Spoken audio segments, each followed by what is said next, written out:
Before their anniversary party, my parents told me not to tell anyone I'm their son because it's complicated. I walked away and never returned.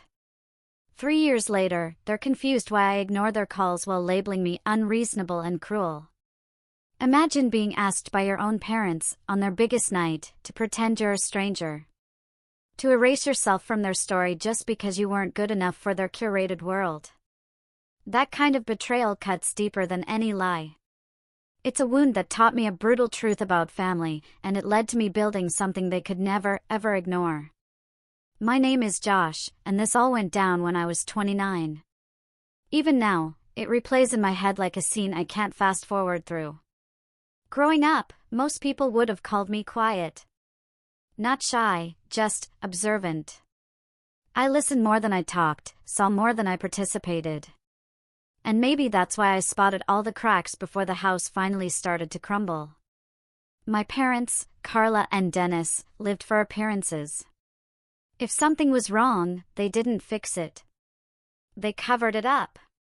Painted over the damage, rearranged the furniture, smiled for the neighbors, and prayed no one asked too many questions. I spent most of my life pretending I didn't see the peeling paint. We weren't a Hallmark family, but I thought we were at least normal. Dad was corporate real estate, always impeccably dressed, phone glued to his ear. Mom treated her social calendar like a full-time job, fundraisers, brunches, charity galas. They were obsessed with legacy, building a life other people admired. The problem?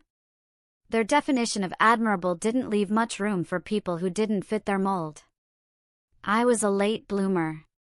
Struggled in school, didn't go to college right away. Floated for a couple years, doing odd jobs, trying to figure myself out. Then, I found it, custom woodworking. Cabinets, furniture, decorative pieces.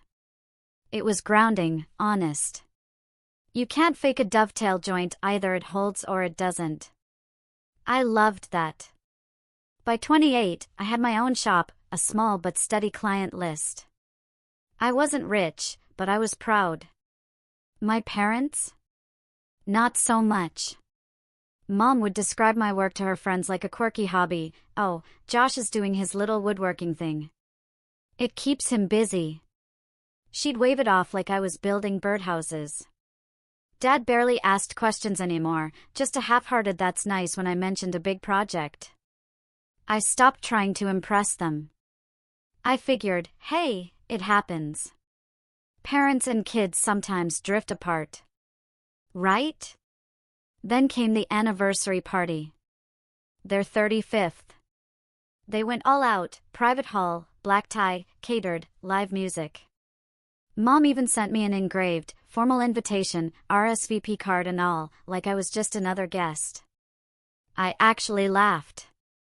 Still, I filled it out, checked attending, and mailed it back. I thought, okay, another fancy event, I'll play the part. Put on a suit, show up, smile, shake hands, pose for photos. The beautiful sun. I could manage that for one night. I even decided to make them a gift. A carved wood portrait based on one of their wedding photos. 20 hours of meticulous work just to get the details right. I imagined handing it to them, a rare moment of connection. The party was Saturday. On Thursday, Mom called. She wanted to go over a few minor details before the party. I assumed it was about seating or schedule. I agreed to stop by after work. That's when everything started to unravel. I got there around 6. Dad was in his office. Mom led me into the kitchen, glanced towards the hallway, and lowered her voice. We just wanted to talk to you about something delicate. She said we, but it was all her at first. Dad eventually joined, leaning against the fridge like he was trying to be invisible, but knew he'd have to back her up. Mom smoothed her dress, looked me dead in the eye, and said, Josh, we were thinking it might be best if, at the party, you didn't tell anyone you're our son. I blinked. What? She gave a tight smile. Just for the evening. It's complicated, and we really don't want to have to explain your situation right now. My situation. That word hit me like a physical blow. Like I was a problem, something unsightly to be edited out.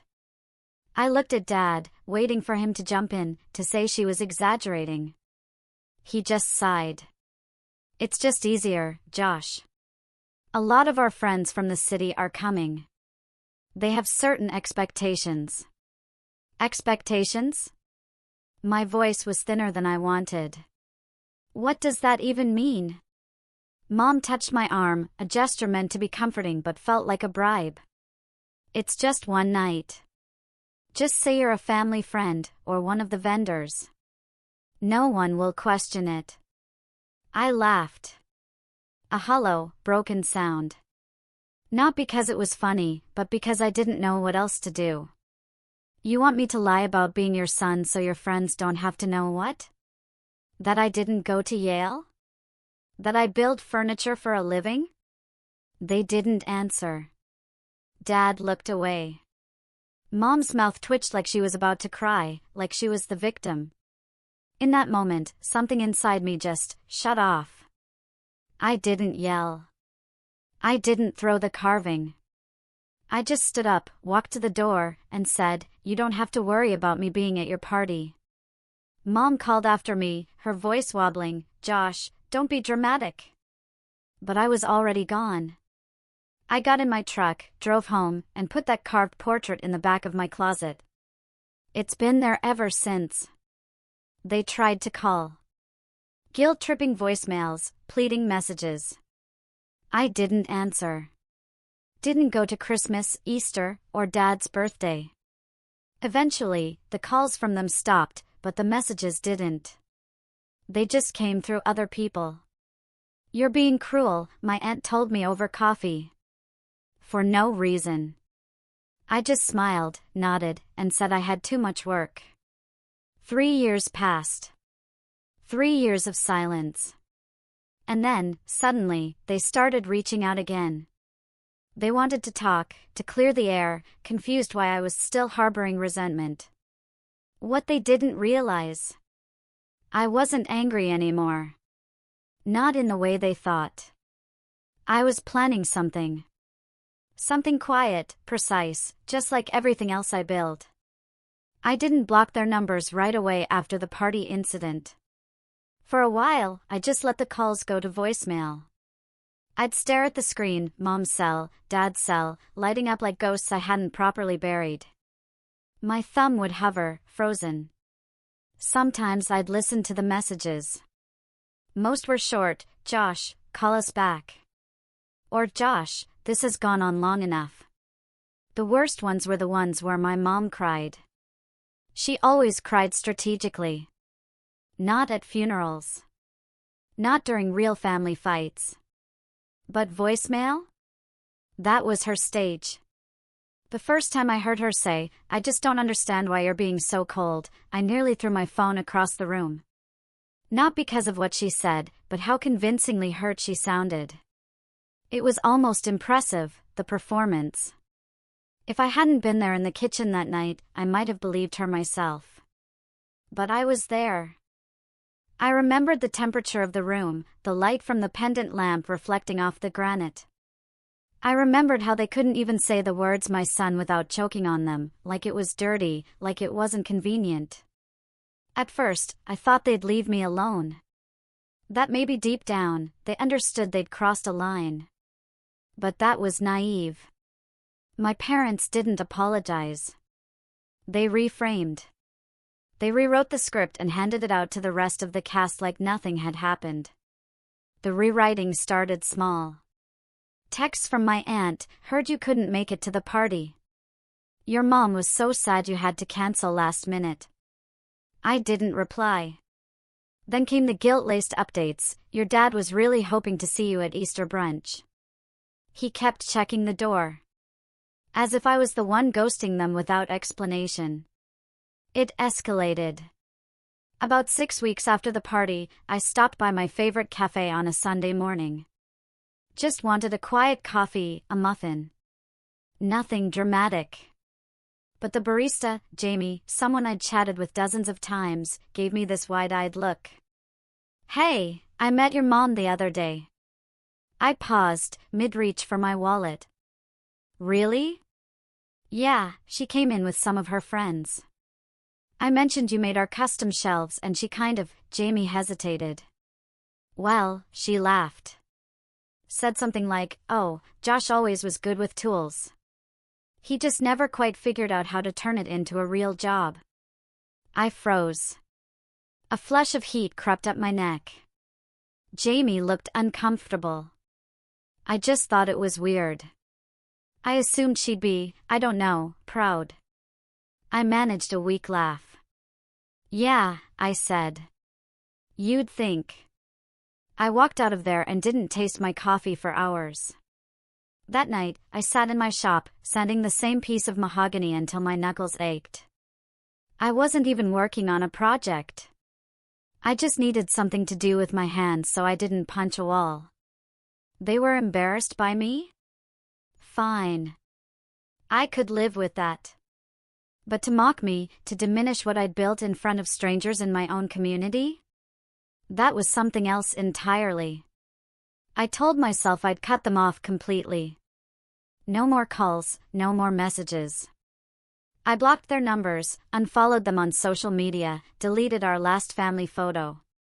I even boxed up old family albums and tossed them into a storage bin in the attic. Out of sight, out of mind. But of course, they didn't stop. They just changed tactics. It started with my sister, Emily. Emily and I had never been particularly close.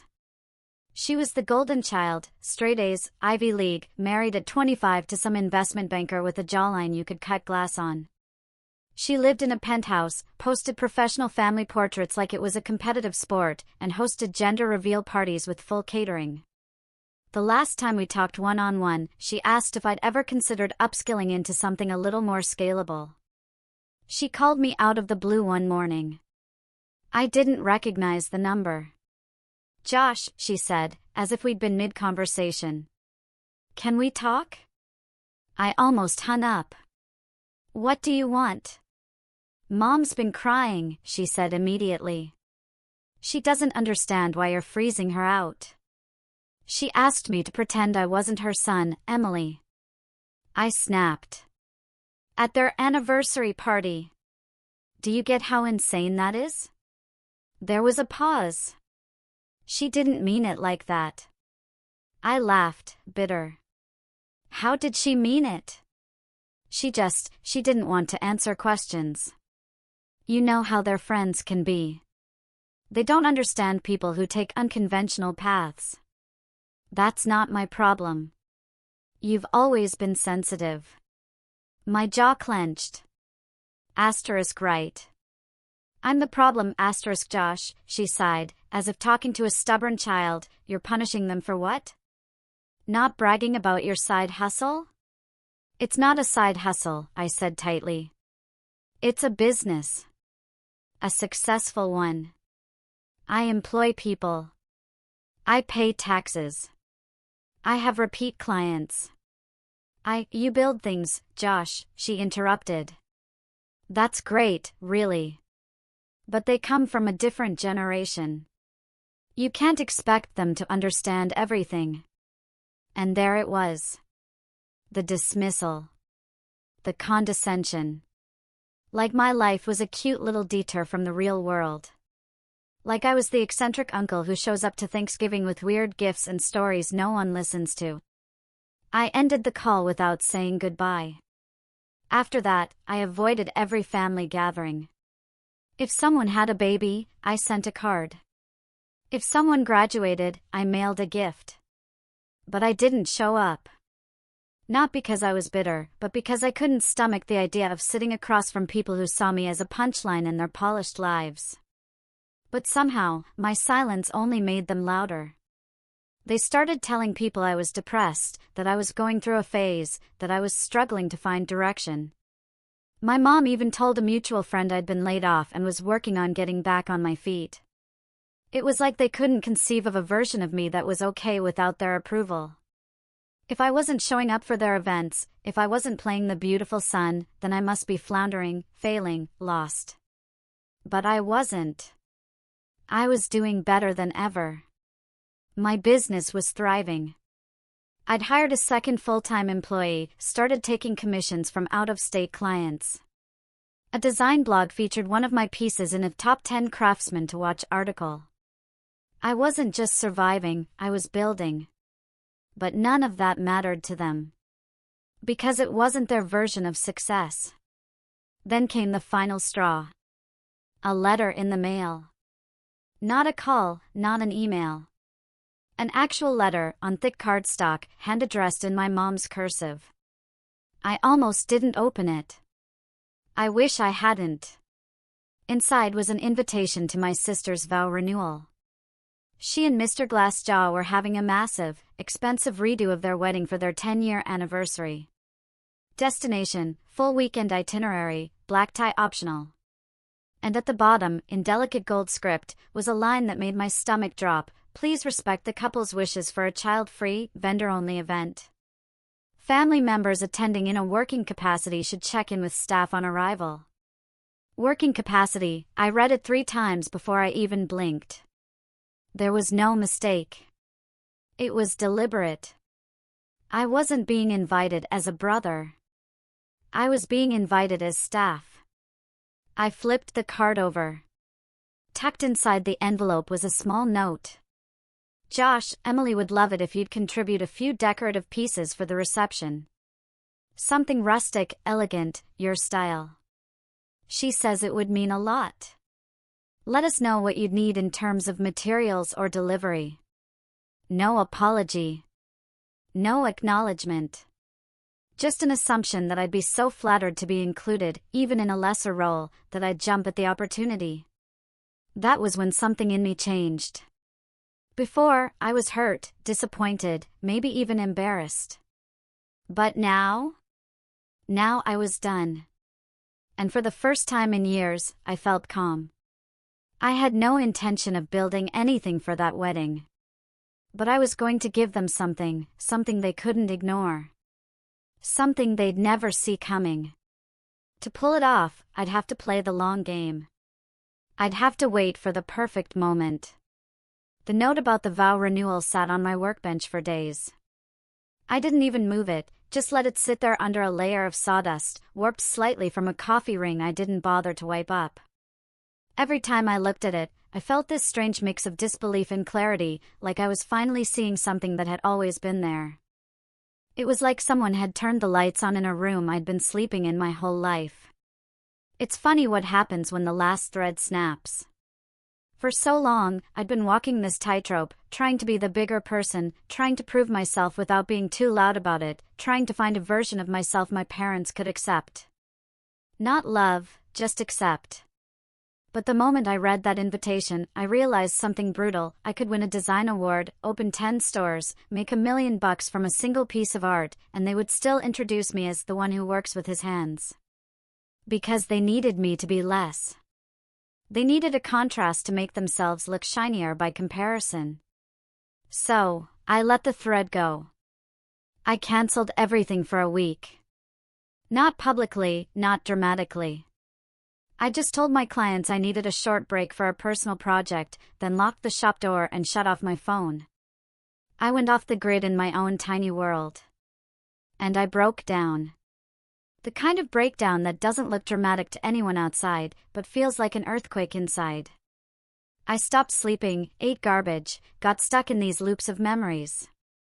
Me as a kid, showing my mom a wonky birdhouse I built in 4th grade, and her saying, "Well, maybe you'll be better at numbers." Me trying to hug my dad after winning a local art competition at 16, and him giving me a stiff pat on the shoulder like I was a stranger who'd spilled something on his shirt. So many little cuts. I'd ignored them for years, convinced myself they didn't add up to anything serious. But now, I was bleeding all at once. One night, I found myself sitting in my truck in the dark, outside the shop. Just sitting. Didn't want to go home, didn't want to go anywhere. I remember gripping the steering wheel and thinking, maybe I'll just drive until the tank runs out, but I didn't. I got out, walked back inside, locked the door, and sat on the shop floor for what felt like hours. No music, no phone. Just me, the smell of wood shavings, and the sound of my own breathing. I wish I could say there was some lightning bolt moment that I suddenly stood up and knew what I had to do. But it wasn't like that. It was slower, softer, more like a tide rising around your ankles before you even notice it. It started with one piece of wood, a large slab of black walnut I'd been saving for something special. I ran my hand over the grain and felt this little flicker in my chest, like a spark under ash. I didn't know what I was going to make, but I knew I needed to make something. Not for a client, not for Instagram, not for anyone else. Just for me. I worked through the night. No plan, no sketches, just movement. I carved, sanded, shaved, burned, polished. I let the piece become what it wanted to be. Something abstract, something raw. By sunrise, I had a sculpture that looked like nothing I'd ever made before.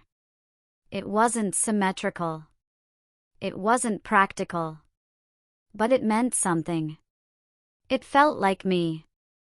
I stared at it for a long time, and I realized something. I wasn't broken. I'd just been trying to fit into the wrong frame. That was the beginning. The next few weeks were quiet, but something inside me had shifted. I started waking up earlier, drinking real breakfast instead of convenience store coffee. I reopened the shop and told my employees I'd be taking a backseat on client work for a bit. I needed space to make something different. They understood. I went back to basics, spent hours studying joints, techniques, things I hadn't revisited since my early days. It wasn't about perfection. It was about rediscovery. And I made a rule: every day, I had to make one thing that would never be sold. A spoon, a box, a carved panel, a sculpture. Something that existed just to exist. It was like therapy. I didn't tell anyone about this phase. Not my friends, not even the other artisans I collaborated with. It was too personal, too sacred. But every time I finished something, I felt like I was putting a broken piece of myself back into place. Slowly, the noise from my family began to fade. Sure, I still heard about them. My cousin tagged me in a family group photo at my niece's birthday party, to which I hadn't been invited. My mom posted a long, dramatic message about estrangement and praying for healing that was clearly about me, even though she didn't use my name. My aunt left a voicemail saying, "Just so you know, your father had to explain to everyone why you weren't at the renewal, and it was humiliating." I didn't respond. Because for the first time in my life, I wasn't craving their approval. I was mourning it. There's a difference. And once I let go of the hope that they'd ever see me for who I really was, something amazing happened. I started seeing myself more clearly. I started getting bolder with my designs. Riskier. One day, I posted a picture of a jagged live-edge coffee table that looked more like a sculpture than furniture, and it went viral. A week later, I got a call from a gallery in Seattle asking if I'd be open to exhibiting some of my more experimental pieces. I said yes. Then came the interview. A podcast for young artists asked me to talk about my journey, how I built a business without formal training, what it was like working solo, what my biggest obstacles were. I thought about saying no. But then I realized I wanted to say it out loud. I told my story. Not the cleaned-up version I used to tell at dinner parties. The real one. I talked about growing up in a house where creative meant directionless, where love was conditional on success, and success was defined by someone else's blueprint. I talked about how hard it was to undo those voices in your head, to stop measuring yourself against people who never really saw you in the first place. The episode got thousands of downloads. I started getting messages from other artists, other black sheep, people who felt invisible in their own families. They told me my story made them feel seen. That meant more to me than any award ever could. I started feeling something I hadn't felt in years. Peace. I wasn't healed. Not completely. There were still moments, walking past a father and son at the hardware store, hearing a familiar song from a family vacation that made something twist in my chest. But I wasn't drowning anymore. I'd found land. And that's when the email came. It was from my sister's event planner. A bright, cheery message with bullet points and exclamation marks. She wanted to follow up about delivery expectations for the custom pieces I'd agreed to provide for the vow renewal reception. I stared at the screen, stunned. They'd gone ahead and told people I was contributing, probably to look generous, probably to make themselves feel less like the villains. The email included photos of the space, notes about the color scheme, and even a suggested timeline for installation. "We've set aside a lovely little table for you near the service entrance," the message read. "You'll have a clear view of the decorative arch you helped create." I didn't reply right away. I closed the laptop, took a walk. That night, I sat in my apartment, sipping tea and looking around at my walls, at the shelves I built, the lamp I designed, the pieces that told my story better than words ever could. And I smiled.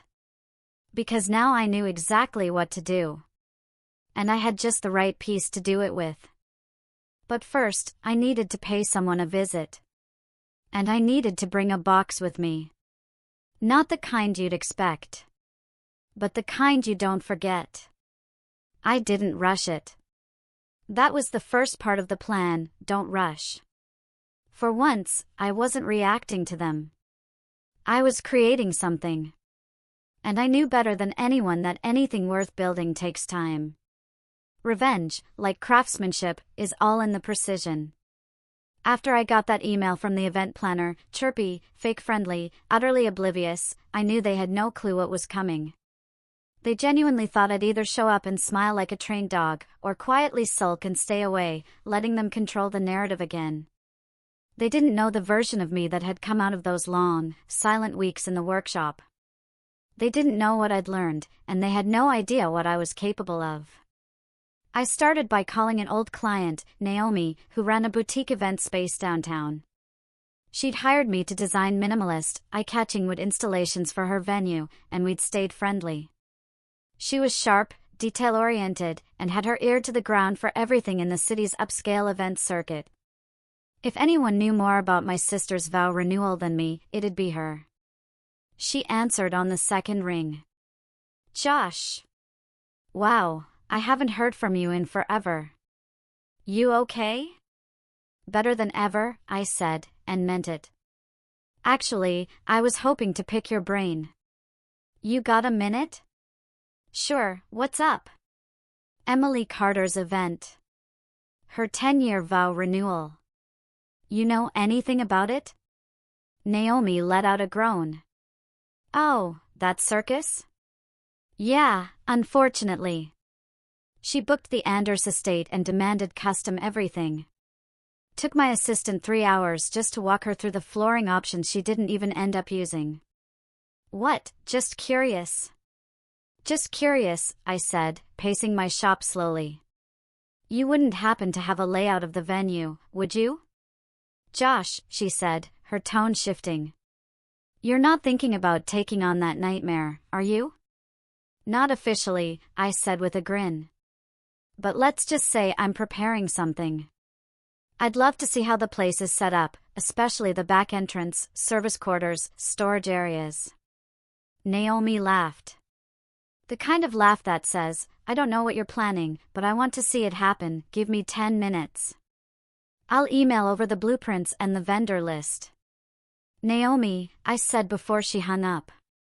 "Thank you." "Don't thank me yet," she said. "Just make sure whatever you're planning leaves a mark." I had my map. Next, I needed a team.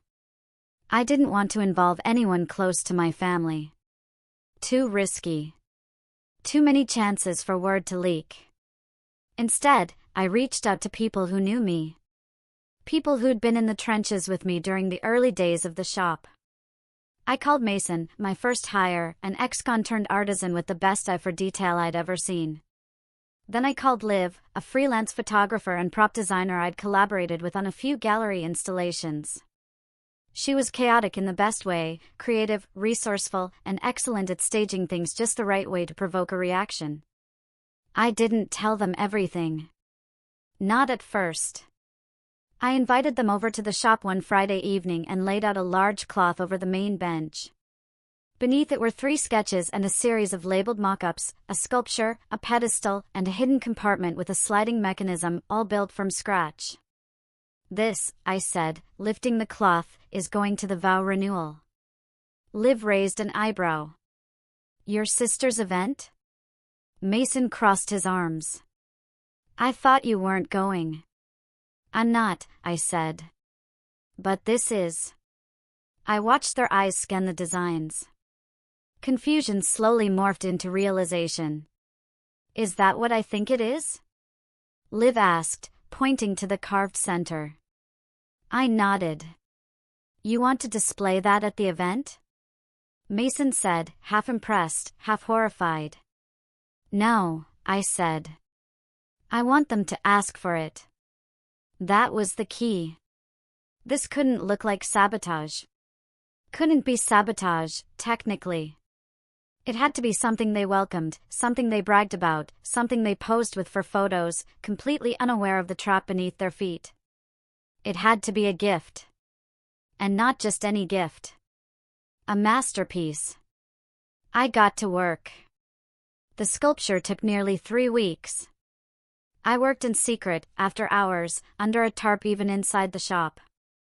It was made of walnut and white ash, curved into a modern, asymmetrical shape that looked abstract from afar. But up close, you could see the truth. Carved into the inner edge were names, dates, phrases, all from our family's history. Some innocent, Josh's first desk, 1998. Others more pointed, he's not really our son. He builds things. He doesn't do things. You're being overly emotional. I didn't quote anyone directly, but I didn't need to. Every word was etched with surgical precision. You had to look for them. You had to get close. The deeper you stared, the more uncomfortable it got. But on the surface, it looked stunning, elegant, refined, museum quality even. I built a minimalist pedestal to go with it. Black oak with a simple plaque reading, Legacy. Commissioned for the Carter family, 2025. I even sealed it in a crate with a branded tag, listing my shop as the creator, along with a fake backstory about how Emily had personally requested the piece months in advance and how it represented heritage, growth, and the transformation of natural material into art. I knew exactly who to send it to, the event planner. I composed a short, confident email, saying I was following up on the family's request and delivering a featured centerpiece. No charge, of course, a gesture of celebration. I attached polished photos, buzzword descriptions that made it sound expensive, and sent it off with a note that it would arrive the night before the event and required minimal setup. She replied in 20 minutes. "It's exquisite. I'll reserve a prime spot near the welcome table." Just like that, it was in. I spent the next 2 weeks finalizing the mechanism. See, the real trick wasn't the sculpture. It was what was inside the pedestal. A small drawer, perfectly hidden, locked in place with a magnetic switch. Inside, a hardbound photo album. Custom-made leather cover, elegant. And on every page, a different snapshot of what my family didn't want seen. Pictures of my dad shaking hands with people he later smeared. Screenshots of social media comments my mom left on parenting forums under fake names, complaining about her underachiever son. Photos of me at public art installations they never attended but told people they supported. Even the invoice where they quietly refunded a donation I made in their name because it didn't align with their professional image. I included a printed copy of that party invitation, the one where I was asked to act like I wasn't their son. I framed it like art. And on the final page, a handwritten note, "This is who I am. This is who you are. You taught me to value image over truth. But I've chosen something different. I've chosen honesty. Let's see how it feels for you." I sealed the drawer, reset the magnet, and sent the sculpture on its way. The event was in 5 days. I didn't go. I had no intention of showing my face. That would have made it messy. Personal. No, I wanted this to unfold slowly, like watching a stain spread on silk. But I did send someone. Liv. She went in with a camera rig hidden in a brooch, said she was helping one of the floral vendors. Got a pass and strolled in like she belonged there. She even wore one of the family colors, silver blue. She called me 30 minutes into the reception. They love it, she whispered. The sculpture's front and center. Your mom gave a speech about how it symbolizes strength and family legacy. I nearly choked. She's telling people you made it for them months ago. Said it's a representation of how far we've come as a family. Mason, sitting next to me in the shop, burst out laughing. I shook my head, stunned. The irony was so thick you could spread it with a chisel. And the drawer? I asked. Still sealed, she said. But there's a little kid crawling around near the base. He's been knocking on it like it's hollow. I give it 20 minutes. I hung up and waited. And somewhere deep inside me, I felt it click. Not revenge, not yet, but alignment. The pieces were in place. And the real show? It hadn't even started yet. The first text I got was from my aunt. It came about 3 hours after the reception was scheduled to start. Just one line, "What did you do?" No context, no follow-up. Just those 4 words. I didn't answer. A few minutes later, a call from an unknown number. I let it go to voicemail. 30 seconds later, another one. Then another. And then silence. For about an hour. I knew that silence. It wasn't confusion. It was coordination. They were regrouping. Liv uploaded the footage that night. Nothing public, of course, just a private Dropbox folder labeled Inheritance. It had everything I needed. The moment the sculpture was wheeled in. The moment the photographer asked them to pose with it. My mother's fake smile, my father's carefully measured nod. Emily doing a breathy explanation to her guests about how it represents the core values of their family: strength, elegance, tradition. And then the moment. A kid, maybe 6 or 7, bored and fidgety, noticed the side panel and started knocking on it. Lightly at first, then harder. Liv got the whole thing. You see the child tap one particular spot again and again, then crouch down, fiddling with something.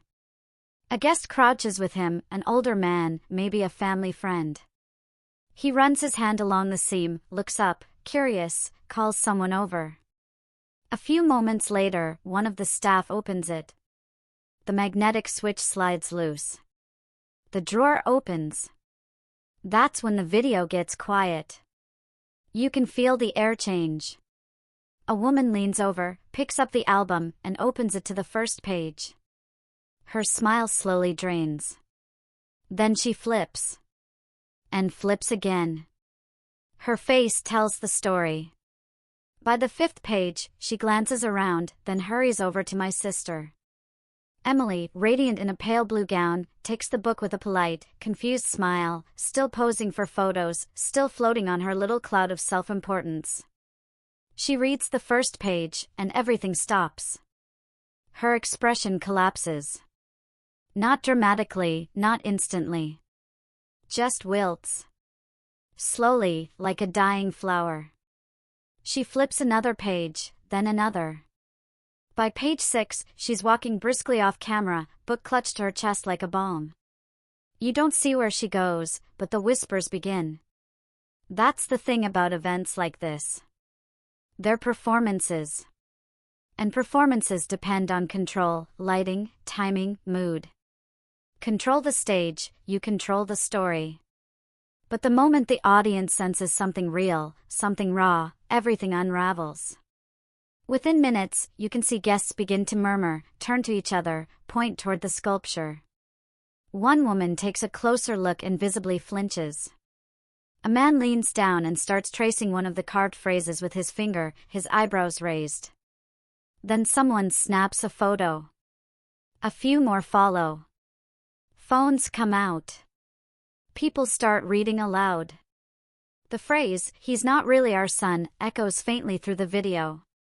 And then, like a wave, you see them realize this wasn't a tribute.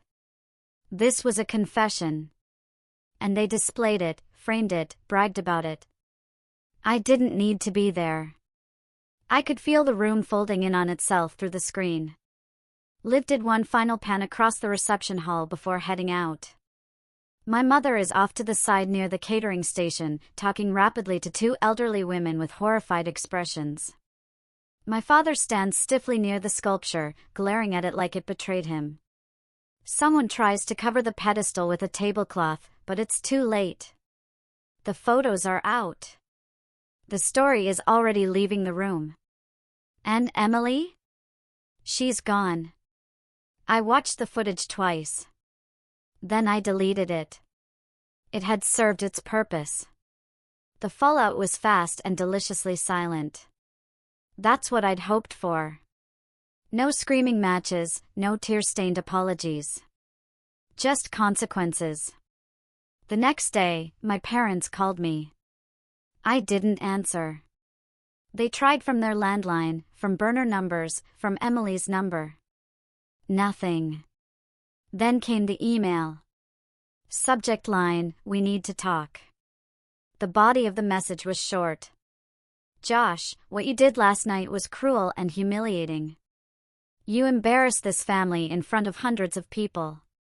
Whatever point you were trying to make, you went too far.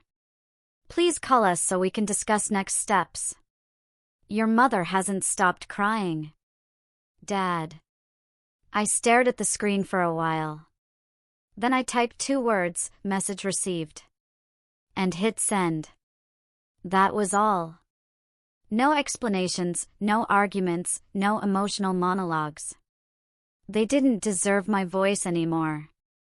2 days later, my mother posted a carefully crafted statement on her social media. Sometimes even those we love can act out in hurtful ways.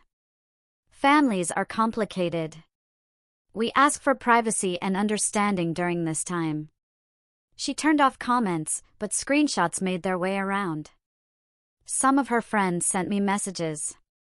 One said, "I never knew you went through all that. I'm so sorry." Another said, "The piece was hauntingly beautiful.